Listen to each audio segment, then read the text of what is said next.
All right, get in the ring. It is a big wrestling day on the show. There's a brand new documentary about Vince McMahon, arguably the most important name when it comes to how wrestling became a billion-dollar industry. We'll also tell you about a tour that brings wrestling to remote communities in the North. A lot to get into. Let's go.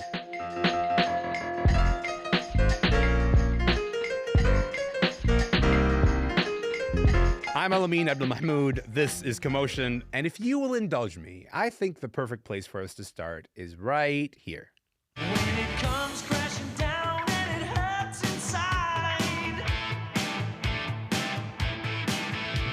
you gotta take a stand, it don't have to hide. There's nobody ripping their shirt off in the studio, as far as I can tell. That is a bit of real American. And you hear that, right? You hear that, you can picture it. You can picture the golden age of wrestling. Hulk Hogan is strutting into the arena with his weird little walk and his handlebar mustache and the red bandana. And he's going to step into the ring and maybe rip off the shirt to get the wrestling started.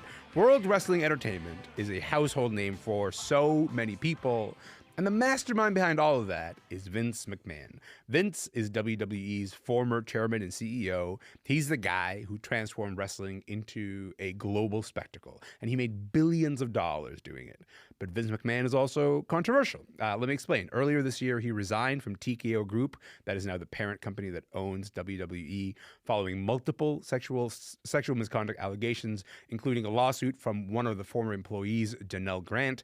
There's an accusation of hush money being paid out. Vince McMahon has denied all of these things, but it's an interesting time. It's an interesting time for a brand new docuseries, Mr. McMahon, to come out on Netflix. Pablo the Don and Damian Abraham have both seen it. Pablo, Damian, welcome to the show. Hey there. Hello. I'm delighted that you guys are here. I'm bursting to talk about this because I've just been watching this documentary. It has literally everybody I can think of. It was also kind of felt weirdly emotional to watch them all sit down and talk about the central character. But maybe I'll start with you, Damian, on this. It's hard to maybe separate fact from fiction with Vince McMahon to figure out like who he really is and what is just for TV and what is really him. Here's how he describes it. Everyone has a certain feeling about who they think Vince McMahon is. But people really don't know me at all. A lot of people have confused through the years, who my character was on television and who I am. When I look in the mirror, I know who I'm looking at. I know the reflection. When I look in the mirror, I know the reflection. That's what Vince McMahon is telling us. How does this idea, Damian, of blurring fantasy and reality square with like what we know about wrestling culture in general? Well, it's the core of what wrestling is this idea of it being a predetermined art form. Like a lot of people say it's fake, and it's definitely not fake. Everything they do in that ring hurts, and everything that happens outside of that ring is very real with very real repercussions, even though at times, especially with Vince McMahon, that is played out on screen. And I think for years that kind of served as a smokescreen a little bit, certainly for mainstream media and mainstream fans, of what was actually going on behind the scenes, because it's very much like the allegations towards Marilyn Manson, where he was saying it out loud a lot of times in the art that was being presented, but that allowed the truth allegedly to be covered up. Right. The idea that like if you incorporate it into the character that people see all the time, it gets a little bit harder to determine, am I looking at reality? Am I looking at a character? Maybe probably you can break down, how would you describe Vince McMahon, and also just like the way that he's portrayed in this docuseries? I mean, I think he kind of tells us in a way without telling us who he is. He's this larger than life guy that always wanted to be a pro wrestler. Maybe that was to hide who he truly was, but maybe it was to show us exactly who he actually is. But the whole point is we don't know who the real Vince is and who the fictional character he plays is. But more importantly, I don't think Vince knows who he is. I think when you look at just his life, it's very clear, at least for the last 40 years, every single hour of every single day, if not dedicated to somehow being in the gym and taking steroids, is dedicated to WWE. That's just his life. And so how do you formulate who a real person is outside of that when everything we know is the business, the business, the business? Mm-hmm. Well, to Damian's point that he was just making, the character that he played on screen, Pablo, was like, it was a bad boss. It was sort of like the caricature of a bad boss. Bad boss. He would be like loud. He'd be yelling a lot, vulgar quite often, rude quite often. And then when you get sort of like serious allegations that sort of cohere with that image, it gets a little bit hard to separate, the allegations from the quote unquote character that we see on television, right? That's sort of your Yeah. read there, Pablo? Yeah. Yeah, it's one of those things where it's like you hear the allegations and it's like, yeah, I could see that, but also like he was telling us this for years. So how is this really true? Is this really him? So it's kind of like that conflict. And I think you see a lot of people grappling with that, himself and the wrestlers included in the documentary also. I think the documentary is a particularly interesting project, Damian, because they started shooting before the allegations came out. So you sort of see so many interviews, so like hours and hours of footage that they have with all these people who are like big names in the wrestling world, who are there to talk about Mr. McMahon ostensibly as just a documentary about Mr. McMahon. And then the story gets a little bit complicated. I want to come back to the complications of that story, but I just want to talk a little bit about how wrestling is tied to politics and pop culture. In the very first episode, you see how wrestling went global, and it was because of Hulk Hogan. Hulk Hogan was the person who sort of took it national. There's like this moment where Hulk Hogan fights the Iron Sheik during like the height of tensions with Iran, and Hulk Hogan represents like the all-American boy, and the Iron Sheik represents the Republic of Iran, I guess, in this particular like universe. But it shows us the way that wrestling becomes a reflection of the real world. How would you describe the way that wrestling is connected to politics and what that meant for the success of the WWE?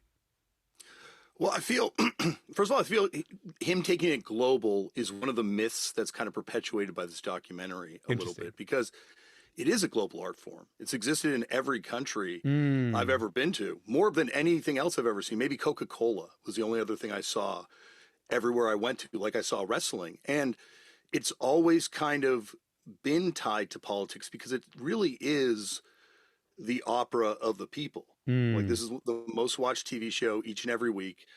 We see storylines play out that people want to see play out. But what WWE's globalization did was it's almost like the McDonald'sification of the hamburger. Like, there's hamburgers all around the world, but now we only know McDonald's burgers. Right. And I think it's also, I think it speaks of politics because it admits it's fake in the way that we all want politics to admit it's fake. Like, we know these people are playing characters up there. And I think that's why Trump found such success playing this sort of character that he really formulated in front of our eyes during that WWE run. I'm sure Pablo can attest to this, that there was like a Vince McMahon Donald Trump feud, which allowed Donald Trump to become Stone Cold Steve Austin. There he is in the middle of the ring, shaving Vince McMahon's head for everyone cheering, elated to watch this happen. I've got friends that worked backstage at that time as writers, and they said that Trump was super quiet, very respectful, just soaking it all up, taking it all in. Yeah. And if you look at his fan base prior to, like, the people that watched The Apprentice, the people that read about him being made fun of in Spy magazine, it definitely wasn't necessarily the people that now make up the mega base. And I think that's WWE we have to thank/blame for that. I'm enjoying like watching Pablo like kind of like nod as you talk about this, because I do think like it's like a very under talked about part of Trump's rise, that he not only found an audience, he found an audience as like the good guy at the W. He was sort of cast as the anti Vince McMahon character. What do you remember about that time, Pablo? Honestly, looking back on it now, you can see why he ended up going into politics. There's nothing more intoxicating than having 50, 100,000 people screaming your name. Yeah. And of course you would want to build a character, because as you see, wrestlers don't know how to retire. And it's because that feeling of coming through the curtain one more time is just amazing. So I can see when Trump goes to a rally or anything like that, there it is. There's that intoxicating feeling of everybody's looking at me. Everyone's paying attention to what I'm doing. And in that time, I don't think, of course, McMahon was the bad guy. So we're all rooting for Donald Trump and Bobby Lashley and not Umaga. But it's one of those things where it's like, wow, this thing really laid the foundation for him to build this entire character and personality to will his way into presidency. It's crazy. It's not even like a particularly like different character that he plays now than he does then. Like it's very No. much the same kind of dynamics, right? Yeah. And you know it's crazy when you see people still using the meme of him clotheslining Vince McMahon at WrestleMania in 2007, Sure. like as like one of their talking points. It's just what it's like, whoa, worlds crossing that shouldn't. One of those you really had to be there moments, but if you were there, it's very unsurprising that it becomes sort of a part of what shapes the way we talk about politics. Damian, we should talk about the fact that like Vince McMahon actually appears in the series, and it's made clear that like to people that he was interviewed before the allegations against him were made public. How do you think that affects the story that's being told in this docuseries? I think you got to look at who's interviewed throughout the whole documentary, and all of them are in the WWE family. Yeah. There's like a very telling scene that I rewatched the first episode today that you kind of knows where the mouth of the South, Jimmy Hart, also an incredible songwriter outside of wrestling. He kind of starts telling some stories, and he's like, I don't know how much you want me to tell about this. I don't know how much they want out there about this. And there's also been conversations with the directors of how Vince McMahon always had a team around him, and they're even identified. I think Paul Heyman's even identified by name. A shout out to John Pollock at Post Wrestling for alerting me to this on the subtitles as coaching Vince McMahon in episode 5 in regards to something that he's saying on screen. Like there's this sort of real deep relationship between the filmmakers and Vince McMahon, who was still running the WWE when they started doing this thing. Yeah. And I think that affects every interview. Like, it would be fascinating to see if they were to go back and interview people not with the WWE. Yeah. And when people that were just completely outside of the family and got some of those stories. Like, they went deep on a lot of stuff. And and I'll credit to them for going as deep as they did do on some things. But there's also this lingering question afterwards with, well, now they control the narrative. And this is the version. And there's all sorts of other stories that aren't now part of this thing. I think also, Pablo, like the big part of this conversation has to be the timing, right? Like Mr. McMahon is a documentary that is out now from Netflix, just as Netflix has spent like so much money in order to get the rights to start airing WWE's weekly show Raw, live starting in January, a deal worth $5 billion. What do you make of the timing here between Netflix coming out with this doc a couple months before Raw starts going live on Netflix? I mean, I think it's interesting. We've known that this doc has been in the works since 2021, so well before that these conversations about getting the rights to Raw even came up. So I think they kind of slated this to come out at the most perfect time because it gives them so much leeway, so much runway to say this was the past. Now we're moving forward in January, and there's months and months of space just in case anything were to happen within the case, if he does get indicted, anything like that. But it also leaves the door open for them to make a part 2 if things occur. Like, that's just the thing. Like, they could air Raw in January, and by next fall we could have Vince McMahon part 2 where we're revisiting some of these wrestlers who are no longer under the watch of Vince McMahon and no longer being coached by him on what to say. So it's very interesting. Yeah, it certainly felt like Netflix is trying to say this is under our wing now, and it begins here with this. Damian, what are you reading? What are you reading? Well, I think that the other cynical side of it could be there's that part in the final episode, spoilers, where Paul Heyman talks about this is bigger than a family, bigger than Succession, and it's made clear that the WWE has moved on from the McMahons. Like, no one from the McMahon family is still involved. Obviously, Triple H is a hangover from that. From that era, the son-in-law of Stephanie McMahon, Vince's daughter, but or her husband, I should say, Vince's son-in-law. But for everything else is kind of gone, and it allows sort of the Netflix era to start with the WWE with kind of a clean slate in a way. Like, obviously they're still named in this lawsuit, and there's other issues I'm sure that have to be addressed, but at least that's the way it can be presented by this thing, and it is presented in the final episode that way. I think whether they actually arrive at that clean slate or not, that determines to be seen, because this documentary just came out. And let us be clear, Raw hasn't even started airing on Netflix yet. So we're going to find out more and more about this when it comes to how Netflix handles the WWE chapter of its life, I suppose. And you guys are definitely going to be back here to talk about that when that starts to happen. But in the meantime, I got to leave it there. Damian, Pablo, I appreciate your time. Thank you so much, you guys. Thank you so much. Of course, anytime. Let's do this again soon. Damian Abraham is the lead singer of the band Effed Up. I can't say the name of his band. I'm not allowed to do that. Host of the podcast, turned out a punk and a longtime wrestling fan. He was in Toronto. And Pablo the Don is a culture critic and part of Those Wrestling Girls podcast. They were in Springfield, Massachusetts. Mr. McMahon is streaming now on Netflix.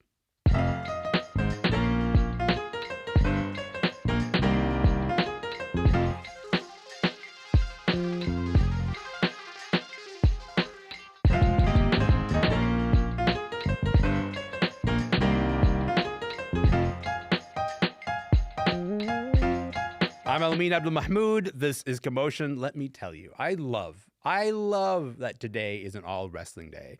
I want to switch gears to another wrestling story, this one right here in Canada. For 50 years, wrestlers have been touring Indigenous communities in the North. The Indie Tour is legendary for giving wrestlers like Chris Jericho and Kenny Omega their start, for being such a grueling tour that wrestlers start to call it the Death Tour. And for Sonya Ballantyne, the other big part of this tour is how much love these remote Indigenous communities have for wrestling. She's a Swampy Cree filmmaker and writer and co-director of the documentary The Death Tour. Sonya, welcome to the show, friend. How's it going? Oh, it's going right. Thank you for having me. I'm so happy that you're here. Listen, you're a wrestling fan. You were listening to that conversation. Tell me how you fell in love with wrestling. How did you find your way to wrestling? Well, I was always watching it with my family when I was a little kid. There's a baby picture of me when I was like in my car seat watching Stampede Wrestling with my grandfather and my dad. I was so certain I wanted to be wrestler when I was a little girl because I thought it was the easiest way to become a superhero. And I just always liked the pageantry and the storytelling of it. Like it always just seemed like a real life comic book. And I didn't stop believing it was real until I was about like 11. And it was worse than finding out that Santa Claus wasn't real. Yeah, I think every wrestling fan sort of remembers that slight moment of devastation. But then I think like even more powerful is the moment that comes after where you go, nope, I'm buying in anyway. I'm recommitting with the doubt intact. In many ways, that is actually what religion is. Listen, to help set up how intense the Death Tour is, I just want to play a bit of the opening of your documentary. The Death Tour is the hardest tour there is in sports. Get up at 6 and travel for 3, sometimes 8, sometimes 10 hours. Then you got to get out of a truck and set up a ring and perform every night. After 3 weeks of it, you're exhausted. Anything can happen. You could crash the van, you could crash the truck. There are vehicles falling through the ice. Cars falling through the ice, Sonya. That's okay. That's of course because like you can only travel some parts of this only because of the ice roads in the north. Talk to me about why this tour is called the Death Tour by wrestlers. Oh yeah, well it's been called the Death Tour, it's been called the Death Tour, it's been called the Hell Tour, and it's because it is notoriously difficult to get out to where these locations are because it includes a bunch of isolated, only fly-in communities in northern Manitoba, such as like Garden Hill, God's River, God's Lake Narrows, like all these places, and it is a slog to get there. Like it's a lot easier than it was in Jericho's day or in Edge's day because there is like cell phones. The roads are a little bit better than they were then, but it is still very difficult because what would take 2 hours on a regular highway takes about 8 hours to traverse. So like we had to drive from like Garden Hill to Oxford House, and in a normal situation that would take about 3 hours at most. It took us about 10, I think, and it was also delayed because there was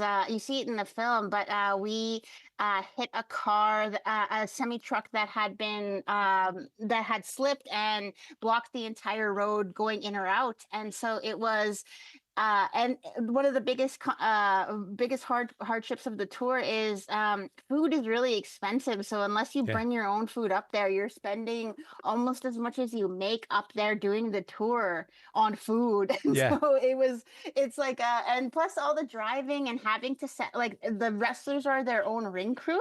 Yeah. So not only are they driving for 10 or 12 hours a day, they're also setting up the ring and warming up and getting ready, doing the matches, then taking down the ring and Oh, wow. sleeping in that ring, and then getting up at like 5 a.m. to do it again.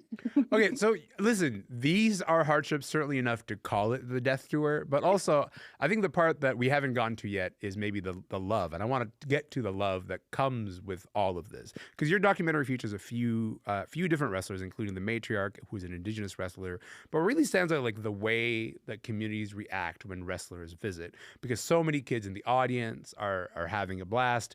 Can you just talk about what it means for when these wrestlers come to places where there's just not much live entertainment?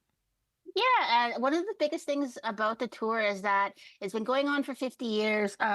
Tony Condello, who is the promoter and the organizer of this tour, has been doing it for 50 years. And each time he goes up there, like people are just like saying, "Hey, Tony," and like so happy to see him. Yeah. And I spoke to a bunch of adults while we were up there, and finding out that each generation of people in that town, or like say for example, God's River, every single generation of kids has seen that tour, has seen Oh, Tony come in. And it was really adorable to hear about, because like Tony comes off as such a gruff person. Like, I don't want to say a Vince McMahon type, because he is no way like that. yeah. I would say more of a Stu Hart type of personality. But I think he is very, he has a soft, gooey center that he doesn't let anybody see. And I think that is apparent in the way he keeps going up there, because Tony's wrestling tour is often the only non-community organized event that comes up there, and has been coming up there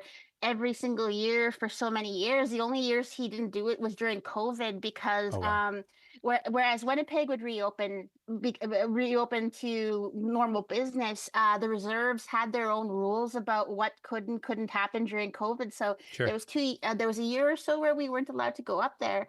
And by the year we shot the Death Tour was the year that the tour came back for the first time in a while. And so Oh, the adoration you see is like so, it is so concrete. You could see it through the screen, and being there was so intense, because I remember the first night we were there, we were in Snow Lake, and I'm like, Death Tour, this is not that hard. And then we got to our first reserve, which yeah. was Cross Lake, and the kids almost broke the ring because they were so excited to be there. They were throwing cans and stuff. It was Yeah. amazing, and it was like being at ECW.